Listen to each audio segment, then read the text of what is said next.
Welcome back. Welcome back. Yeah. Yeah.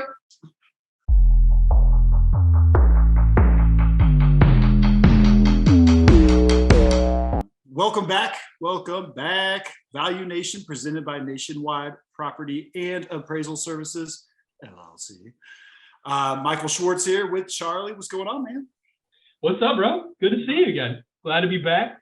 Let's get into it. I think that the one big piece that people, they want to talk about or they just they keep it in the back of their mind is that, appraisal is probably it's the make or break. It's the biggest piece of the whole process for especially in the purchase market, right? Yeah, for a lot of people, and especially the refi. I mean, which right now, those are non-existent. But that's why you see, like you mentioned, HELOCs are big right now. Yeah, the HELOC market I feel like is booming. We're in that part of the market right now where it's everything's up and down, up and down. We're in a down. We're down right now, but it'll be back around, no doubt. And I feel like we're in that natural downslide for the industry in general. For people who aren't aware, usually, historically, typically the craziest time in the appraisal business, especially, is from the months of maybe March starts to ramp up. April really gets going. May really gets rolling. And then summertime's nuts. And this is about the time school's starting up for everybody.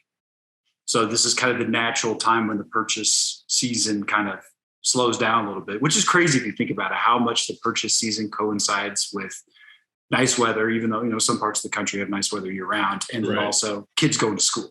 Right. So, it's pretty rare, I would think, for a family with kids to put their house up for sale and move to a different school district, state, city, what have you, while their children are in school. Unless obviously there's situations where a new job happens, divorce, hopefully not for anybody out there, but divorce happens and things like that. But it's not, hey, we've really been looking for a house and we're going to move. Although it does happen, but it's just not as common. People really go gung-ho for it during the warm months of the year. No, you're right. And like around me in the DC area and Northern Virginia, a lot of people obviously work for the government or government contractors, right? So huge transient kind of area. So believe it or not, like there's sections of around me where, yes, late summer, midsummer, purchase market's slamming. Everybody wants to get to a certain school district. They want to make sure they're all settled in, ready to go. But it's not uncommon around here, anyways, that middle of school year, one of those parents that works for XYZ government company, they're getting restationed or repositioned into a new area, and they got to go to Europe. They got to go to the other side of the country, and it's rough. Like I've seen a lot of kids that are friends with, like my daughter, that have had to leave. One moved to London, England, and you think it was a struggle. You think Nationwide's looking for some relocation to Europe? Hey, let's go. Let's tackle those European markets. We need a Puerto Rico office. I went to Puerto Rico. I think it was February. I went to Puerto Rico. I love it down there. It's great. Yeah, it was awesome. It was a pretty cool trip because I spent a lot of time over in the U.S. Virgin Islands, but then wanted a little change of pace. So 60 miles I think it is from like St. Thomas to Puerto Rico. It's like 60 or 70 miles. Excuse me. And it was a cool trip, man. We did San Juan and did pretty much that north side of the island. So, but got there and went straight to the rainforest. So that is cool. The one protected rainforest that is in the United States. There's not, because if you think about it, on a continental United States, there's not a single rainforest. Right. But Puerto Rico actually does have the rainforest. I'm going to butcher the name, but I believe, because I did not take Spanish. It's like El Yunque. It's either El Yunque or El Yunque, but it was pretty cool. We stayed in the Airbnb right outside the rainforest. It's a national park, so they have like a dedicated entrance you can drive in, and then trails and stuff you can walk. And then also we did kind of like the hardcore one where you find this trailhead, and this is outside the park. You find the trailhead, park on the side of the road, and just start going. And it's about 3 miles up to the top, and it was called El Toro. I believe it's the highest peak in that rainforest and like the highest peak on San Juan. Okay. Yeah. so the beginning of the trail, you're like, okay, a little bit of mud. This isn't bad. Like we could do this easy peasy. I got my walking stick, which I broke halfway up. Oh, no. Yeah. It was because shortly after that, it started getting muddier and muddier and muddier. Like this trail is basically, the washout from the top. Oh, okay. So that's what you're walking up. And there are parts of this where you're knee deep in mud and there's no escape. You have nowhere else to go. Like you could try your hardest, like to use because it's so overgrown. You're trying like to hang on to like vines and plants and stuff and like keeping your feet off the side, like going around all the mud. No, you just got to embrace it. Like we got to the top decently clean, but then on the way back, you're like, we have 3 miles. That took, I forget how long it took to get up. It was like 2.5, 3 hours. Man, you just got a running start and just slid straight down. I fell so many times. It was so much mud, just so much mud. You should have seen my shoes. Like we got back and like the place we were staying at had this little river going by it. I was like crouched down, cleaning out our shoes in a river for like an hour probably. And like still mud coming out. You would put your shoes back on and your socks would brown. I'm willing to bet you're not the first person that's had to do that. So no. You probably didn't get very many, weird looks. Right. Nah, but anyways, San Juan was a good time too, man. Like it's cool. It's cool. That's our pitch. Like we should definitely pitch an office down there. Maybe we could do an episode from down there. Just saying. I like that. I like the background, of the sea behind us, the Caribbean. I mean, then we're not using some stock background with a palm tree. We're actually there. We got my neighbor's house over here. Even those solar panels? Oh, solar panels. No, everybody thinks they're solar. They are not. It's actually it's like a hot water heater type replacement. There are pipes running through all those, and it heats up the water that's in the pipes. Yeah, I thought it was solar forever, but you could see the pipes. It's not because solar panels would have been a nice segue to appraisal. Even that though, I mean, it might be. It looks like an eyesore. That's a really good example to a point I could maybe bring up later. As far as I got this done to my house. Why did the appraiser these things cost $40,000? Yeah, absolutely. How come that isn't represented on my appraisal? Well, let's dive in on that then. I think I think we can definitely start in that arena. Is that our first good segue right there? Look at that. It's just a natural flow. See, you talk enough and things just start flowing correctly. So yeah, everybody. Yes, you brought up a good point of someone spends X amount of dollars to do an upgrade on their home, right? Mm-hmm. Whether it's interior, exterior, or something about like a solar panel, for instance. That's a big expense because when it comes to the whole computer and the wiring and everything they want to do, and that's a whole nother can of worms too. Just solar panels in general, and so that's almost like a specialty, right, if you will, for an appraiser to have. Like they have to understand green properties and such. That being said, everybody assumes that it's a dollar for dollar kind of increase in value, right? Mm-hmm. When it comes to something like that. And with solar too, you also have to think about the fact of lease versus own. That's another big factor because a ton of solar's hooked up to where you're on a 15-year plan, 20-year plan to pay it off. So technically you're leasing it. So technically you don't own it. So if you sell the house, next people don't want it. They come back and take their solar back. So right. It's the argument. Can you even justify giving it value like it's part of that house whenever you don't own it, when it can be taken away? What if you stop paying on it? No, that's a good point. That is a good point. I'm curious. Like, I really want to. We've talked about getting the Tesla tiles for the roof on the house, and because those things, it's not some giant, solar panel. It looks like a regular roof tile, and you only need X% of your roof to be covered in them, which is great because they're also crazy expensive. Yes. And they limit like where they're allowed to be put in. HOAs get involved, and I mean, ultimately, you want to own it because you plan to stay there. But I think, like we've already mentioned, like there's no guarantee you're going to be stuck. You're going to be in that home for the rest of your time, the rest of your days, right? So those things all come into play when an appraiser goes out and they're doing their research and they're looking at your property versus others that may or may not have those little extras, those little add-ons. So I think that a good combo to have would be let's talk about how to get your home ready for an appraisal, right? I think that's when talk about things that misconceptions, things that people don't quite understand about the process. They understand some stranger's going to come around, take some pictures, and then peace out after 20 minutes. It's so funny, like talking about this, like what to do. Like I've gone through the process. I've done a lot of the hard stuff, and now I get a call from an appraiser trying to schedule an inspection. What to do next? What does that mean? What do I expect? Respond is step number one. Yeah. Yes. Respond. Text quickly. the guy back. Yes. Text them back. Email them back. Call them back.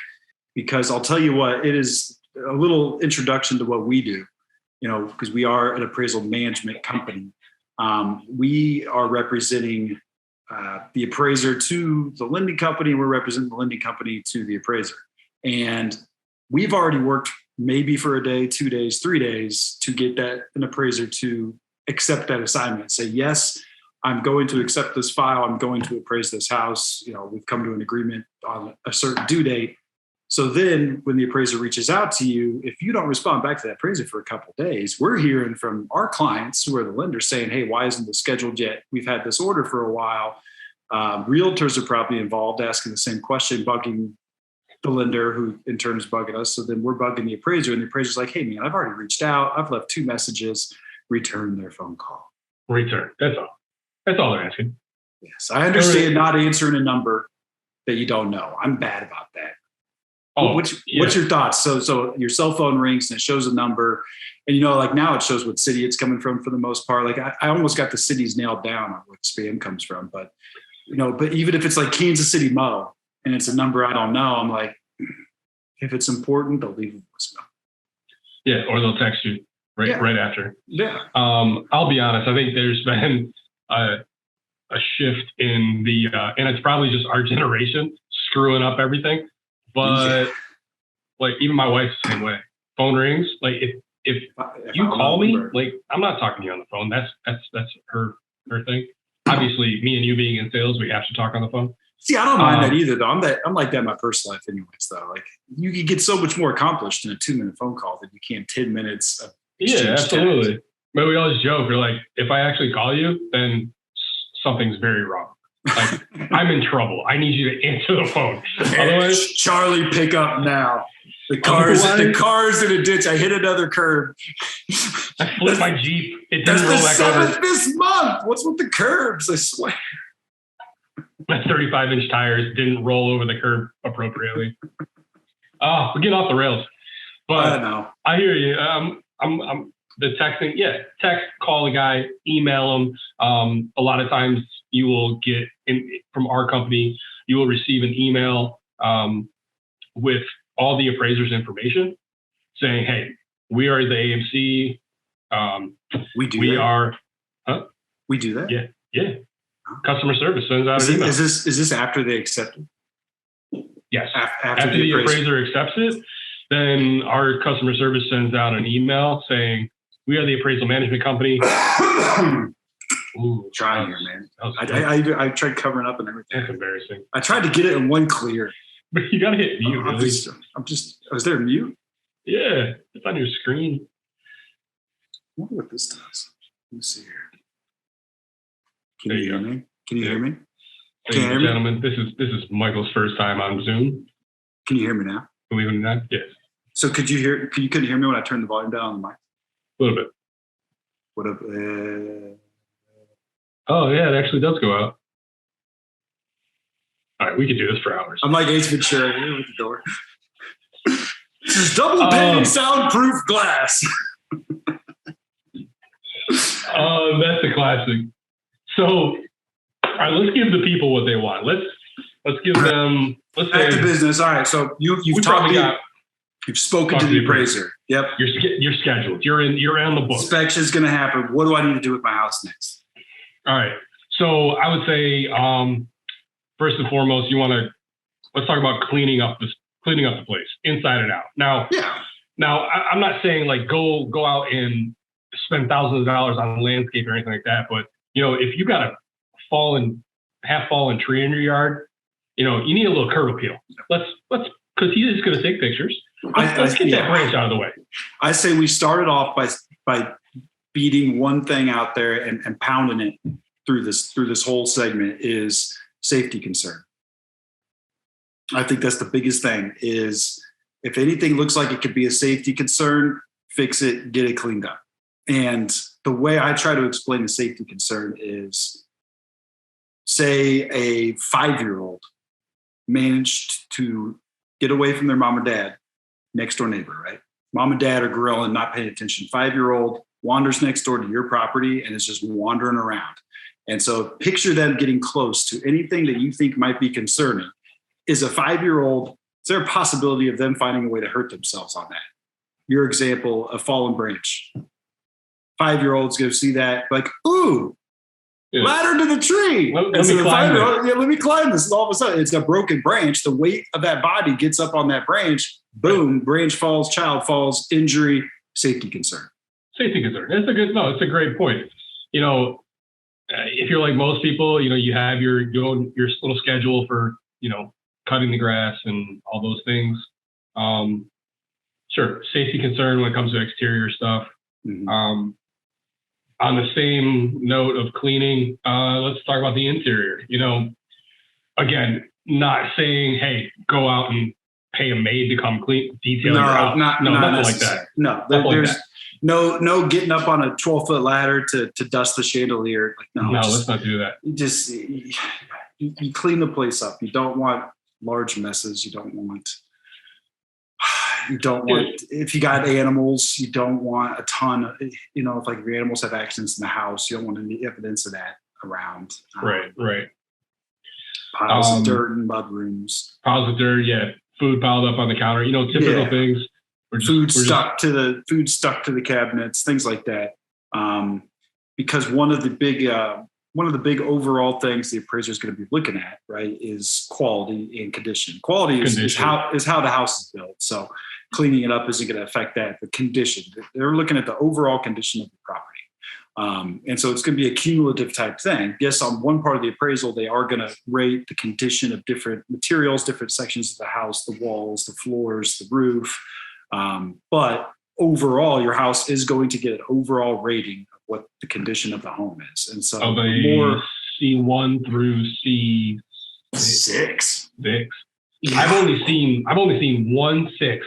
Now, one being the best, one being brand new construction. Yeah, C1. For all you guys at home. Yeah, C1 is going to be brand new construction, never lived in. Usually, after that first tenant, it goes down to a C2 right away. C1, right. Yep. After the first year, 6 months, it's considered a C2 property. So if you fully update your home, top to bottom, it's gonna be C2, just because it's not a completely rebuilt home. But the vast majority end up in that's a top 2 to 3 window. Yeah, or 3 to 4. Or 4. I mean, I've seen. And 4 is good. So if you see C5 on your appraisal, C6 for condition rating overall, that is not a lendable property. The loan is not going to get sold, and repairs are going to need to be made to make that purchase or refi happen. Unless it is an as-is appraisal for a renovation loan, then that's a different story. But that's a whole different ballgame. I just love to get us on some tangents. Let's get back to business. But you're right, though. There are multiple kinds of appraisals, and now, when you're talking about a gut reno job for a 2-value kind of report, sure. I mean, these things are going to have, you're going to see a 5 or a 6. Yeah, if you're buying a fixer-upper property, you're going to want to know what the lending company needs to know what the value of it is now, and then what it's projected to be once everything's done. But anyways, so you're going to clean up your house, get the food that's stuck off the cabinets. If it's happened, you got kids and stuff. You don't have to shine everything. You don't have to go all out. Give it a little weight down. Pick it up, clean up. Think of it. I think that rolls in the next thing where I think you kind of want to stage your home, but you're not staging it like you want to sell it, but declutter your home. Exactly. So the appraiser can see the walls, the appraiser can see the floors, the appraiser can get in and out of rooms easily, into open closets. And if it's FHA, like that's a big piece. Like these guys need to have access to the attic, crawl spaces, everything. And I know like a lot of houses get that stuff out of the way. I know at least in my area, a lot of the homes that were built, in the 90s, 2000 range, which is a large majority of the houses, a lot of the access to the attic is a scuttle in the closet. And a lot of times it's like a scuttle in the closet in the master bedroom. So you have to make sure that your closet is cleared out enough to where the appraiser can get up there. And if the appraisers typically have a step stool, maybe 3 feet, because not every appraiser is going to be driving a truck around. So I think about all that they will have is, a 2 to 3 step stool with them. So if you know that your ceilings are tall in your closet, be prepared, and hopefully you got a ladder so they can pop their head up there. They don't need to climb up in there, but they need to pop their head in the attic, take a peek around, take a picture in there, and make sure there's no leaks or anything, water visible. Random raccoon or something like that. But that is just if you're doing a government loan, so FHA, USDA. Right. Great point. But yes, declutter the home. Declutter. Yeah, as much as possible. Throw some stuff in a closet. Just get it off the floor. Not the closet with the attic. Not the closet with the attic, but no. Not that so one. you alluded to it earlier. If it's broken, fix it. Like a wall plate, simple things like that. Light bulbs. That's another point. Like, when you talk about staging a house, open the blinds up. Make it look inviting. Turn some lights on. I just thought of something. What? I am your typical American borrower right now. I am with all of you. I have a confession to make. I have an appraiser who's going to be coming to my house. Wait, right now? No. Actually, yeah, this is gonna be a live. No. But no, I did. I actually, we talked about HELOCs. I am going through the process right now. I'm getting a HELOC right now. My exterior needs painting. I need to get a new deck. I need to do some things, some deferred maintenance, as we would say. Deferred maintenance. But I just realized something, man. I have 2 major concerns. So this is going to paint the picture of what we're talking about. So I keep my house pretty clean. I'm kind of a neat freak. As you can see behind me, it doesn't look too bad for what you can see. But I think it was last summer, I still haven't fixed this stuff. The spigot, is that what you call it? Out back from the hose. Yeah. It was leaking pretty bad out the front, and I was just annoyed with it. So I went to replace it. So I got a new one, shut the water off. I try to twist it off, and the pipe breaks on the inside of the wall because it was on too tight, rusted, so forth. Yeah. So I'm like, you've got to be kidding me. So me not being smart and really thinking about the location, I instantly was like, okay, so I go inside my house. I was like, okay, so it's got to be, that's where it is. It's got to be here above this. And so I'm in my downstairs shower. And I cut a hole in the ceiling, and I look up, and there's nothing there. I'm like, oh no, what did I do? And so I'm like, no, it's got to be over here. It's got to be over here. So I go to the other side of that wall, which is my garage. Same thing. Cut a hole in the top of the ceiling. Look up there. I'm like, what am I doing? And then it clicks. In my downstairs bedroom, that's by that bathroom I initially cut it in, I was like, there's a window right there, egress. It's not going to be in the ceiling. It's going to be in the wall. What am I thinking? So I go back to the garage, and I do find it. Cut a hole in the side of the wall in the garage, and the drywall, boom, there it is. So I got it fixed. Those snake bites are amazing. I don't know if you've heard any plumbing work. But I've used those myself for a similar incredible problem. Snake bites are such a good invention. But I got all done. But I have how many holes you got left? I have not repaired one of those 4 holes I've cut. So, oh my God. So this is going to be a good example, though. The appraiser is not going to consider that a safety issue. I may get some questions on the one above the shower in the basement. So now this is I don't know if the owners before me added this on or not. I think maybe it came with the house original, but the ventilation in that bathroom is not top notch. There's it's got the fart fan in there, but whenever you shower, so the ceiling where that hole is kind of has a yellowish tint to it from all the steam and the water vapors not having anywhere to go. And so now there's a square hole right in the middle of that. So I may get the question, was there a leak here? Was there something going on here? Why is there a hole there? I'm going to have to explain the whole embarrassing story I just did. And hopefully that suffices without the appraiser saying a home inspector needs to come out to confirm that there is no water leak, no current water leak. Everything's been resolved. You better get that sucker closed up.